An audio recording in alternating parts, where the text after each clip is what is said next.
Yeah, but actually, even as you check that out, I see teachers in Coast Nakuru confirm plans to strike next week. Remember, next week is when schools are supposed to resume around the 26, 27 thereabout. So definitely, and I also see still on the counties key issues teachers want resolved to avoid the strike. And I also see among the unresolved demands are the immediate confirmation of 46,000 intern teachers into permanent and pensionable employment. Number two, the promotion of 130,000 stagnated teachers, the recruitment of 20,000 new teachers for junior secondary schools, the immediate remittance of all third-party deductions, and commitment to start talks on the new collective bargaining agreement CBA round. So what teachers are saying that increasing the salaries with 2,700 shillings is really not going to make the cut for what we really need. The strike is still on despite a lot of money. Actually, I think it was a total of 30 billion being released to the education sector and 13 billion going specifically to the increment of their salaries effective August. So we are just gearing up towards opening schools and all that, but this has come up, so we don't know what's going to happen. Looks like teachers are not going to be impressed by that pay rise. The new Treasury CS John Mbadi last night, and he was saying that the government has no money actually to employ junior secondary school teachers. So remember, that is one of the demands being put forth by the unions. But the CS was categorical. He said the Finance Bill 2024 fell. We are walking a very tight rope in terms of revenue and all. So even the money, he was saying, even the money we are using to allocate to the teachers as pay increment has been gotten from elsewhere. And so he was saying, don't expect much. So we don't have money. As a government. Wow. Interesting. And I think now with the promotion of these intern teachers, we are looking at thousands, 20,000 new teachers being employed. I mean, that is a ripple effect on the salaries that now need to be catered for. So definitely this pay rise and all that, it looks like the teachers don't want to budge. But then this is what is also happening on the other end. So we just pray for sanity and that all will be well, because that term is a really crucial time. We are gearing up towards the national exams. Exactly. So it's a really crucial time for the students, and the strike may actually really paralyze things. But we hope that all will be well. But moving on forward, just quickly, CCS's Duale Mbadi sell Raila's bid at Africa Talks, and I see more on that, whereas the government will officially launch campaigns for Raila Odinga's Africa Union Commission chair bid next week. Officials are already selling the former premier ahead of the February 2025 polls. Pictured Raila with CS. I see here Aden Duale and John Mbadi. They were at the African Green Climate Finance Conference in Nairobi. This is on page 6. And on the opinion today, Michael Ndonye, page 14, saying, did President Ruto mean what he used to say on handshake politics? He did, but the system can only work with you if you are ready to adapt to its norms. Uhuru tasted it and was like, Eureka. Interesting opinion right there. And still on the top page, Mwangaza, the governor, they refuse to save. This is a story on page 4. She's still making headlines, and I see Njuri.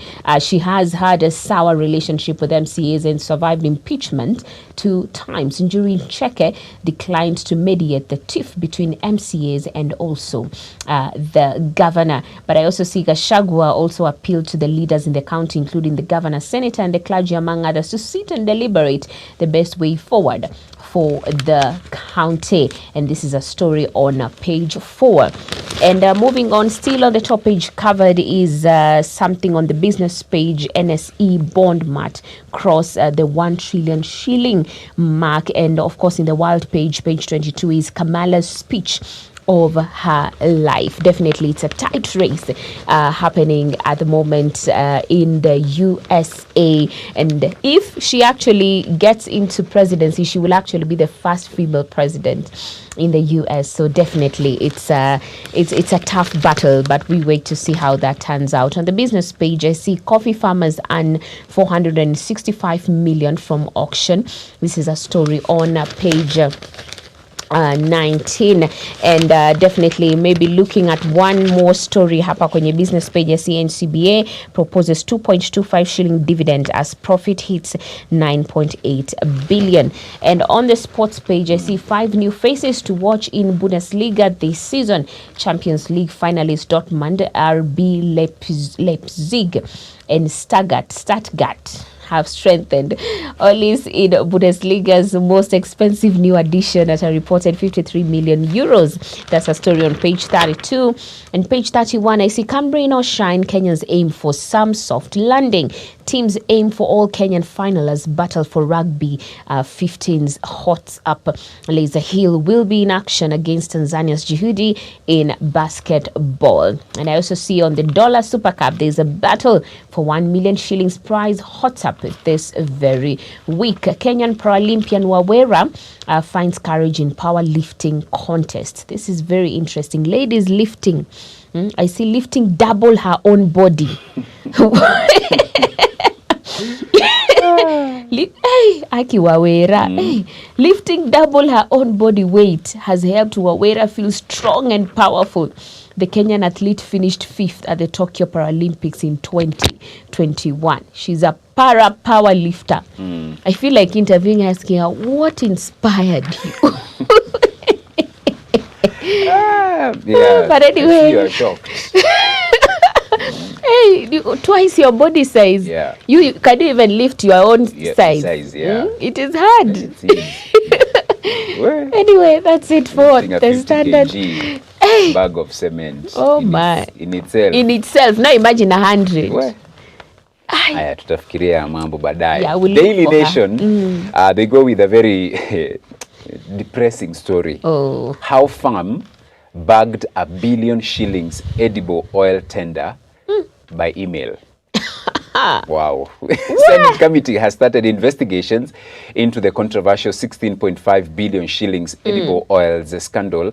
Lucrative, a local farm easily clinched a 1.1 billion shillings contract to supply edible oils without applying for it.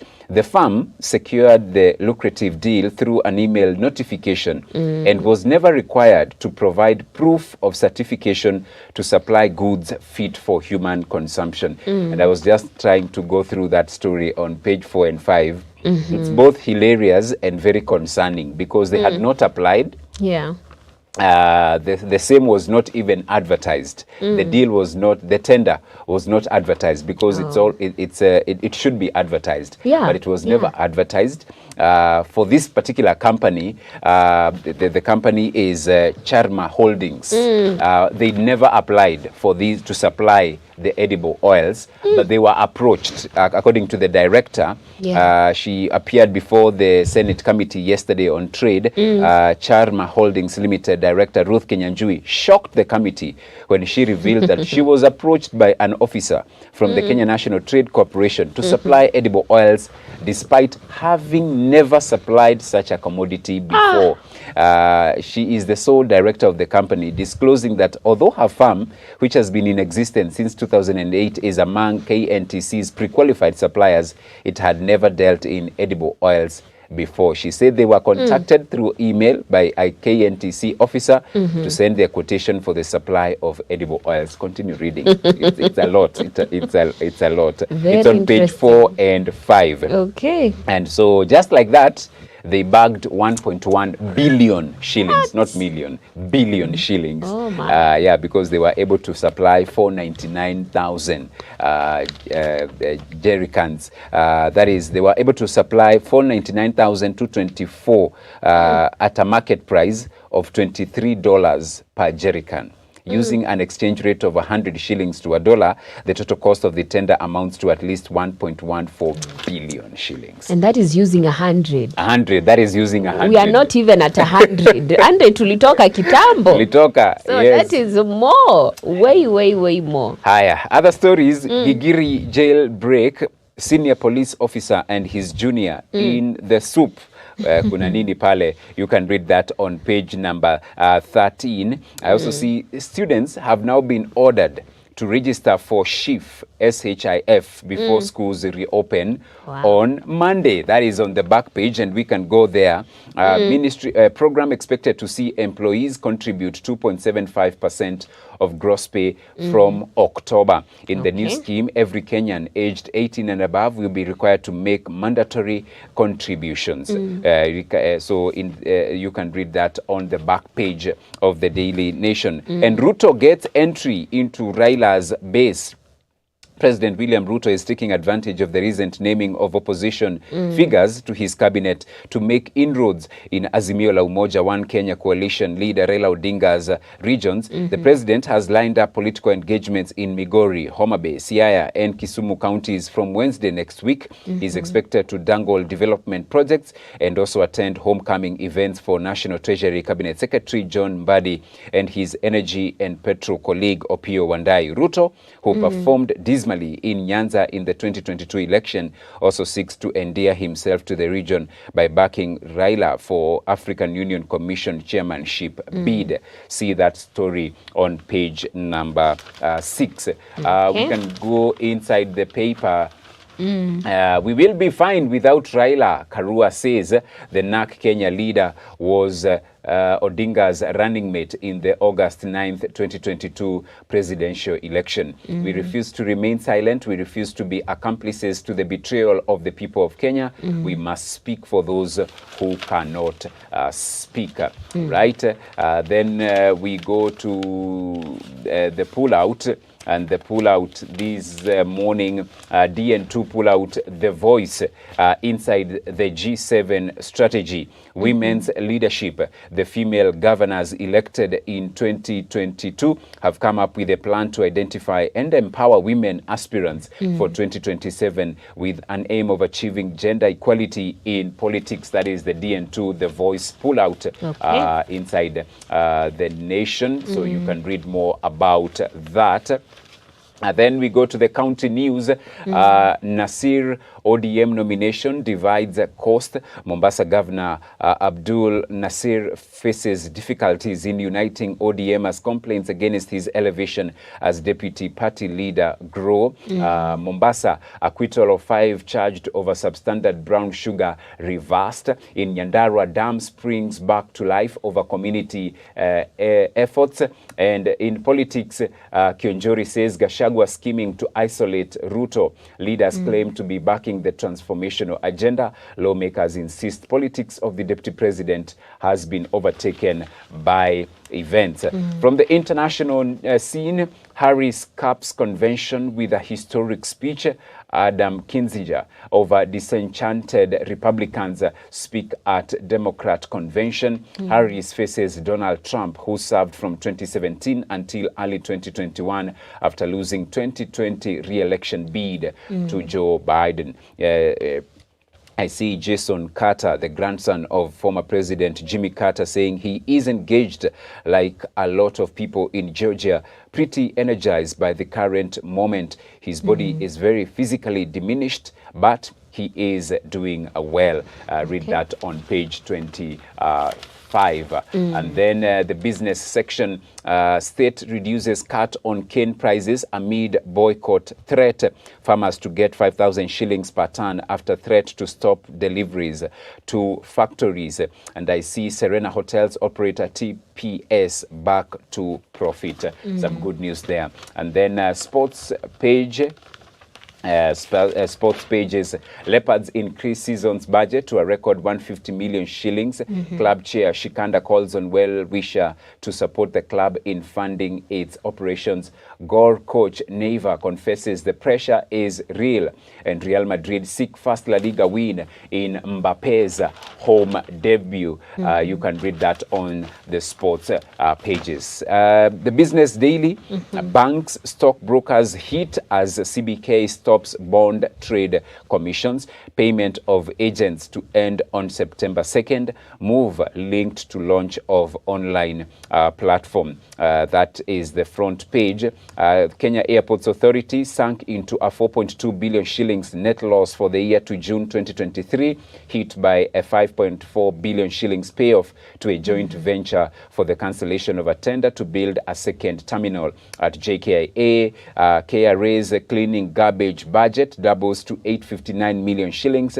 The KRA's cost for cleaning and garbage services will double to 859 million after the procurement board stopped its plan to award a single farm part of the contract. And KCB Family Bank holding 3 billion shillings Hustler Fund savings. So that is KCB and Family Bank. Why is it that the entry of satellite providers into our telecom sector is not being treated as a big policy and regulatory issue in Kenya? That is a quote by Jaindi Kisero, and the story you can read on page 9 inside the BD.